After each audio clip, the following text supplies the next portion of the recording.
يا كثر ما مريت في خوف الفراق، كنت استعجل لقي المحبوب لا فارق.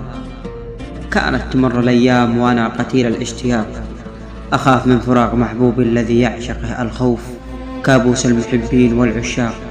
أحذر باب الخوف مع الأيام تطرقه، تمر الأيام وانت مع خوفك سباق، إما سبقك لقل محبوبك ولا سبقه لقل تعيش السعادة معه والعناق.